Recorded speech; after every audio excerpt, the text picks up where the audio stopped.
His breath was warm against my skin, his hands firm as they pulled me closer. Ava watched, her lips parted, her eyes dark with something unspoken. Ethan's fingers tightened around my waist, his pulse racing against mine. I turned to Ava, brushing a slow hand down her arm, feeling the electricity between us. "This is what you wanted, isn't it?" I murmured. Her breath hitched. Ethan exhaled sharply. And just like that, the last barrier between us disappeared. Nights were the worst. I lay in bed, restless, my skin burning with a need that had no outlet.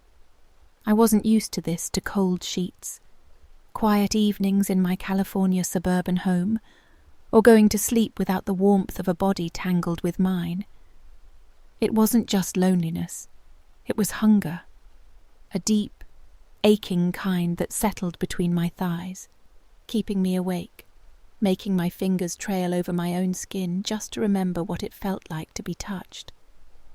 I wasn't shy about my desires. I never had been. Some women bury that part of themselves as they get older, letting it wither away into something they pretend not to need. Not me. I still wanted it, craved it, the slow burn of anticipation, the pulse of a gaze dragging over my body, the kind of heat that made my breath hitch and my skin tingle. Then I saw him. Ethan was outside, shirtless, working on his car in the driveway of his house across the street, strong, effortless, and completely at ease. I stood at my window in my cozy California home, watching, biting my lip as heat pooled deep in my stomach. It had been too long, and Ethan was everything I had been starving for. I wasn't reckless. I knew how to take my time, how to build tension until it became unbearable. It started small. A glance held a second too long. A casual stretch when I knew he was looking. My dress riding just high enough to tease. An innocent laugh that lingered as I let my fingers trail down his arm. Ethan noticed. I could see it in the way his eyes flickered to me when he thought I wasn't looking. The way his breath hitched when I leaned in too close. The way his jaw tensed when I spoke in low, knowing tones. Ava, sweet little Ava, was none the wiser. She greeted me with bright smiles, unaware of the heat simmering just beneath the surface. Unaware that every time Ethan looked at me, it wasn't just casual, it was charged. I wasn't looking for love or commitment. I just wanted to feel it again, the pull, the anticipation, the thrill of knowing I could make a man lose himself completely. And Ethan was already slipping. It started with an opportunity. Ava was out of town. Ethan was alone. And I was waiting. I timed it perfectly, an evening walk through our quiet suburban street. A casual, accidental bump into him on the sidewalk. He caught me by the waist, steadying me, his grip firm and warm. The way his hands lingered sent a thrill through me. "You okay?"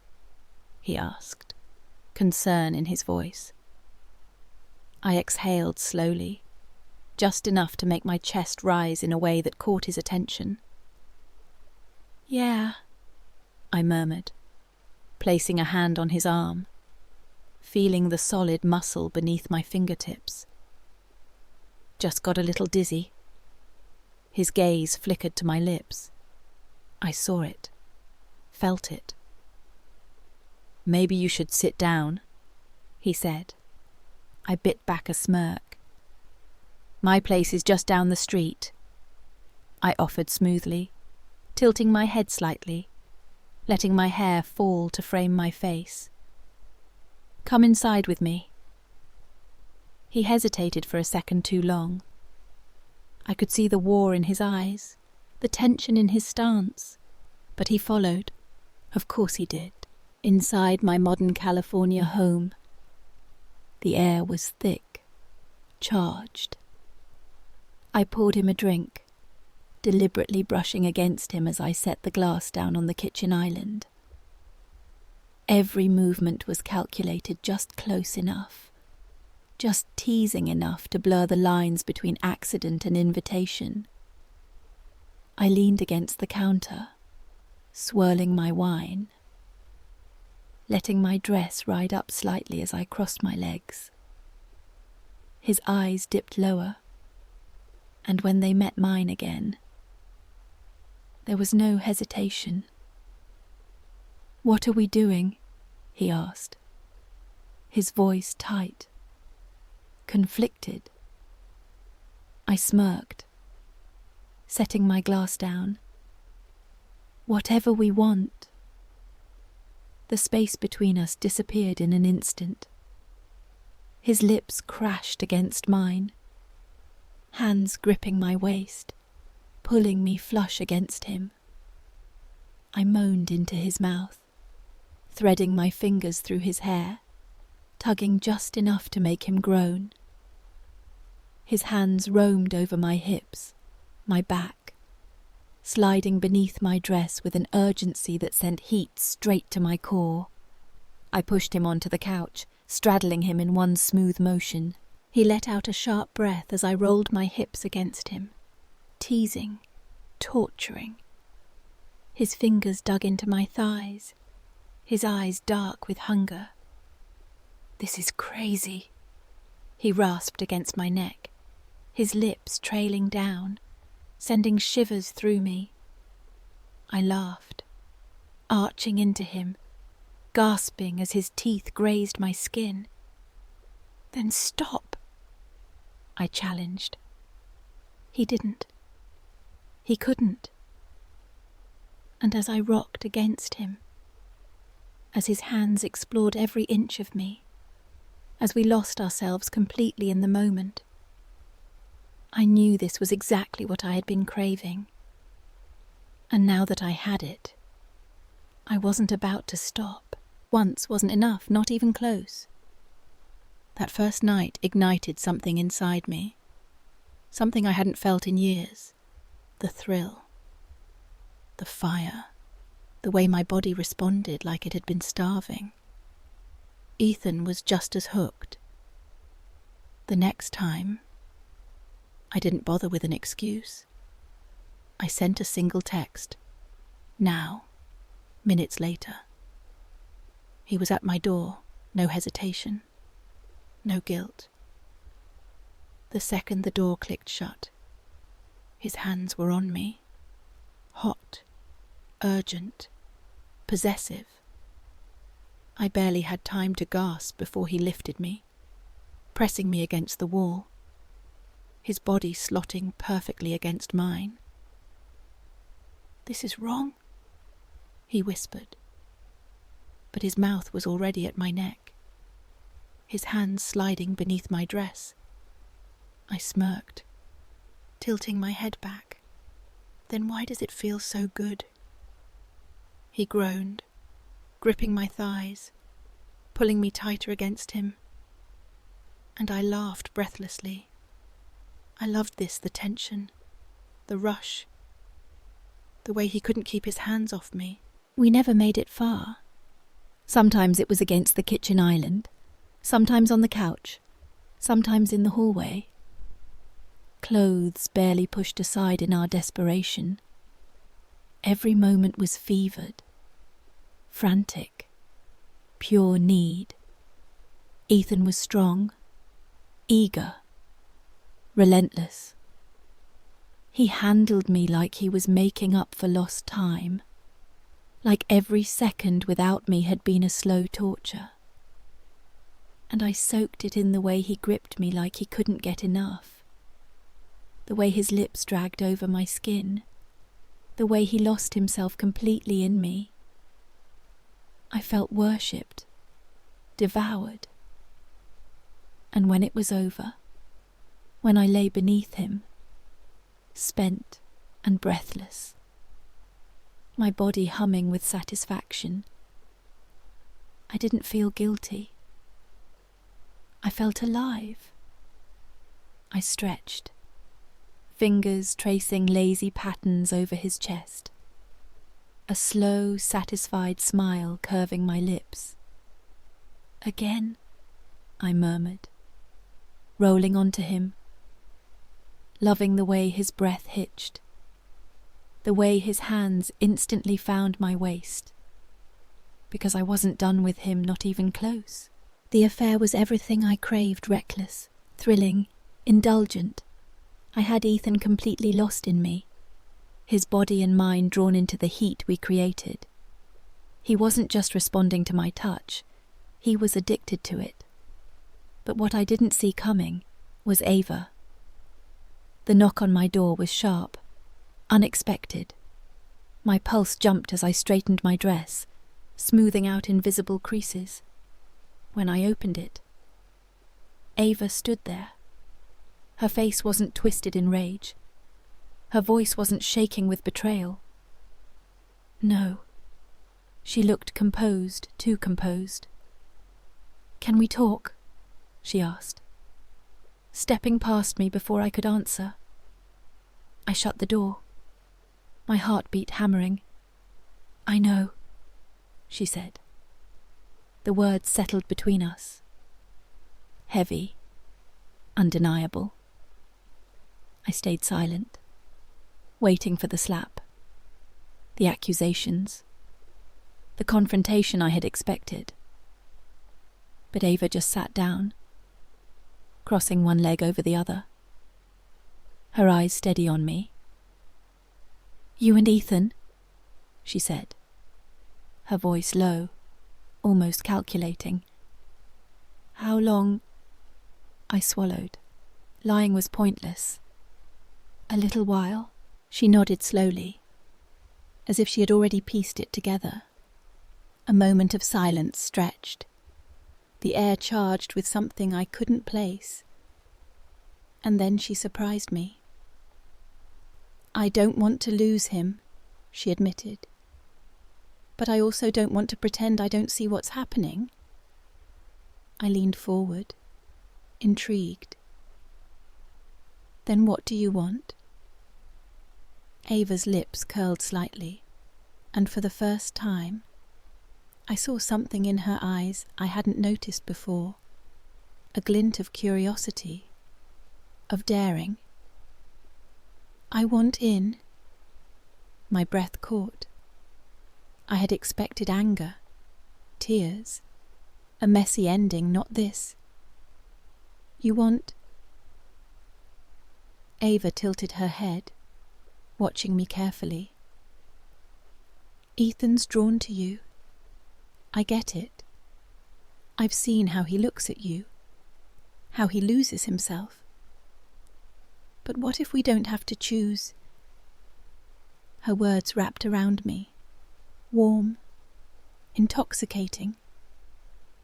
My pulse quickened. Was this happening? She smirked, as if reading my thoughts. "So, Lily, are you willing to share?" The night air was thick, charged with something electric, as the three of us sat in my dimly lit living room in my California home. Ava was relaxed, leaning back against the couch, her fingers tracing slow patterns on her own knee. Ethan sat between us, his eyes shifting, waiting, unsure but undeniably intrigued. I reached for my wine glass, taking a slow sip. "Tell me, Ava," I murmured, letting my voice drop into something softer, smoother. "What is it exactly that you want?" She turned to me, her lips parting slightly. "I want to understand," she admitted. "I want to feel what he feels when he's with you." Her fingers ghosted along the arm of the couch, her gaze locked onto mine.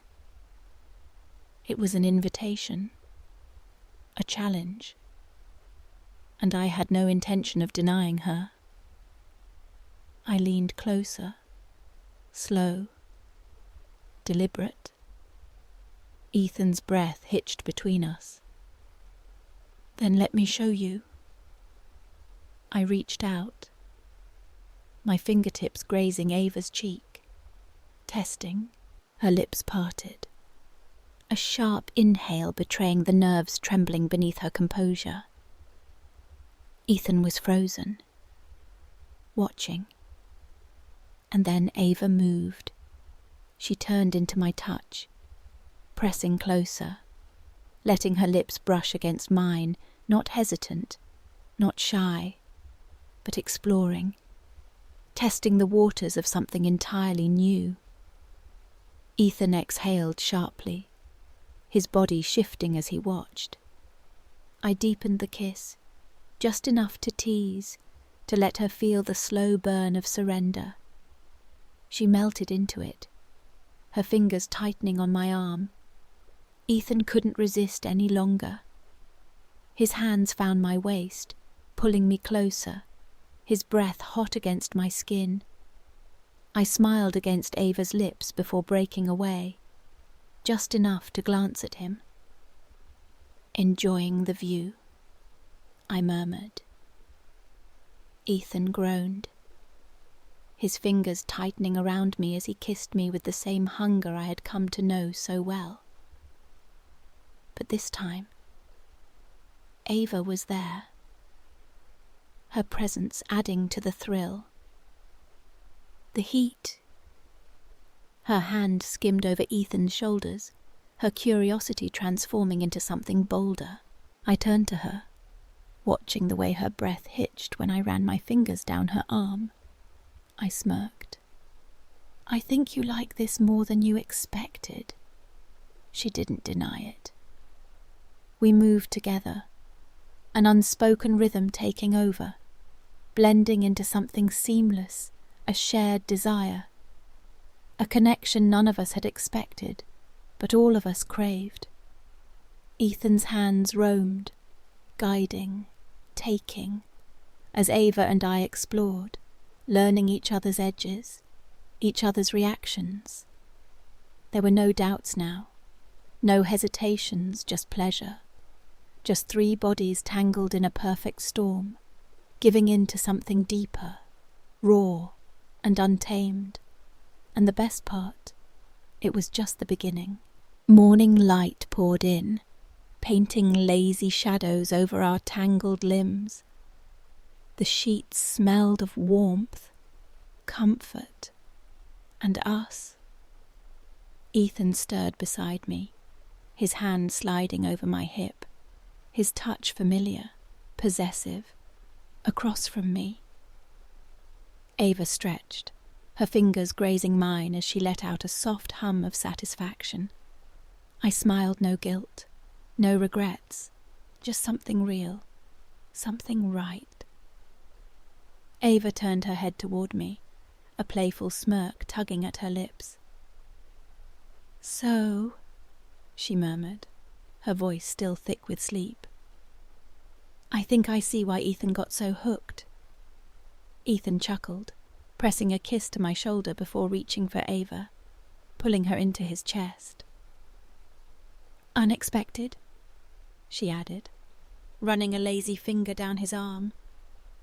"But perfect." And it was. We had rewritten the rules, created something that belonged only to us, not a secret, not a betrayal. Just pleasure, just connection, just ours. As I lay there, feeling the heat of their bodies beside me, the satisfaction thrumming through my veins, I knew one thing for sure: this was exactly where I was meant to be. But it wasn't that simple. The next few weeks were a delicate dance. We met again, sometimes at my place, sometimes at theirs. A modern ranch-style house just a block away. Each encounter was electric, a blend of curiosity and desire that kept us coming back. Yet, Beneath the thrill, questions lingered.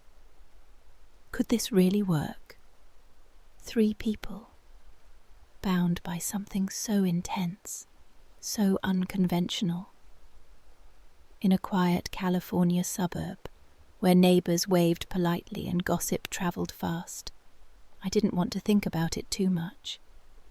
But the weight of it pressed against me when I was alone, staring at the ceiling in the early hours. Ava was the first to voice it. One evening, as we sat on her back patio under string lights, sipping wine and watching the sun dip below the horizon, she set her glass down and looked at us both. "What are we doing?" she asked, her voice soft but pointed. "I mean, really, is this just fun, or is it something more?" Ethan shifted in his chair, his jaw tight. I leaned back, letting the question hang. "Does it have to be one or the other?" I asked. Ava's eyes met mine, searching. "I don't know," she admitted. "But I feel something, with both of you, and it scares me a little." Her honesty caught me off guard. I'd been so caught up in the rush. I hadn't stopped to consider what this meant for her, for any of us. Ethan reached for her hand, his thumb brushing over her knuckles. "I'm not going anywhere," he said, his voice steady.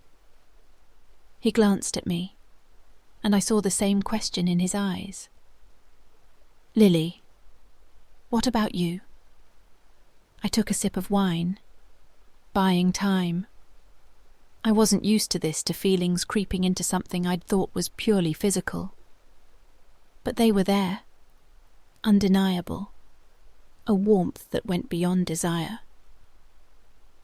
"I don't know what this is," I said finally, "but I know I don't want it to stop." Ava smiled, a small, relieved curve of her lips. "Then we figure it out," she said. Together. Figuring it out wasn't easy. There were moments of doubt, of jealousy, of fear that this fragile thing we'd built would collapse under its own weight. One night, Ethan showed up at my door alone, his eyes stormy. "Ava's been quiet," he said, stepping inside. "I think she's struggling." I poured us both a drink, my stomach twisting. "With us?" I asked. He nodded, running a hand through his hair. "She says she wants this, but I can tell she's scared. Scared of what people will think. Scared of losing what we had before." I sat on the couch, motioning for him to join me. "And you? Are you scared?" He hesitated, then sat close, his knee brushing mine. "Yeah," he admitted, but not enough to walk away. His hand found mine, and for a moment, we just sat there, the weight of his words settling between us. I invited Ava over the next day. She arrived with a bottle of wine and a nervous smile. We sat in my living room, the same place where this had all begun. And I didn't waste time. "Ava, talk to me," I said. "What's going on?" She sighed, tucking a strand of hair behind her ear.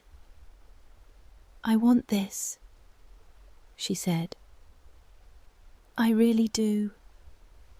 But I keep thinking about what happens if this gets out. Our neighbours, our friends, they won't understand." I nodded, understanding her fear. In our small, sunny California community, where barbecues and block parties were the norm, something like this could spark whispers, judgment. "Do we need their approval?" I asked. She looked at me, surprised. "No, she said slowly. But I don't want to hide forever either. Ethan, sitting across from us, leaned forward. Then we don't hide, he said. We don't flaunt it, but we don't hide. We live our lives, and if people talk, they talk. Ava's eyes softened, and she reached for his hand, then mine. Okay, she said. Let's try that.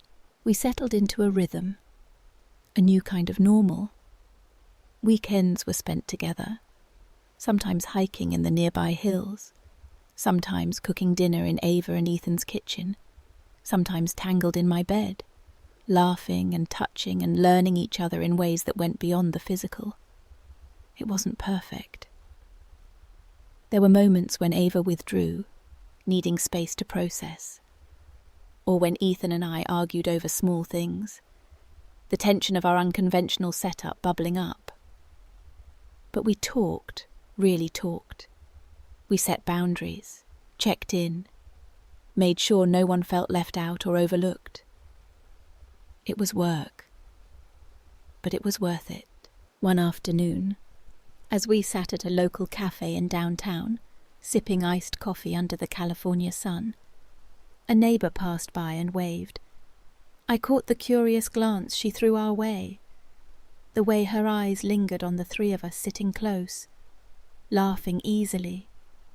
Ava noticed too, and for a moment her shoulders tensed. But then she reached for my hand under the table, her fingers intertwining with mine, and Ethan's arm rested casually around her shoulders. We didn't pull away. We didn't explain. We just were. And when the neighbour smiled and moved on, I felt a weight lift. Maybe this could work not just in the shadows of our homes, but out in the world. Months passed, and our connection deepened. We weren't just lovers, we were partners, friends, a unit. Ava started painting again, her canvases filling with bold colours and abstract shapes that hinted at the fire we'd ignited. Ethan took up woodworking, crafting a table for my dining room that we all sat around, sharing meals and stories. I found myself writing, something I hadn't done in years, pouring my thoughts into a journal that captured the chaos and beauty of what we'd built. We were careful, respectful of the world around us, but we didn't hide. When we hosted a barbecue in Ava and Ethan's backyard, inviting neighbours and friends, we let ourselves be natural, touching, laughing, stealing glances. Some raised eyebrows, but most just smiled, accepting us as we were. One evening, as we lay on a blanket under the stars in my backyard, the air cool and the crickets humming, Ava spoke. I never thought I'd be here, she said, her head resting on Ethan's chest, her hand in mine. But I'm glad I am. Ethan kissed her forehead, then turned to me, his eyes warm. Me too, he said. I squeezed Ava's hand, feeling the truth of it settle in my bones. This wasn't just about desire anymore. It was about trust, about building something real, something ours. And as we lay there, the California night wrapping around us, I knew we'd keep figuring it out together,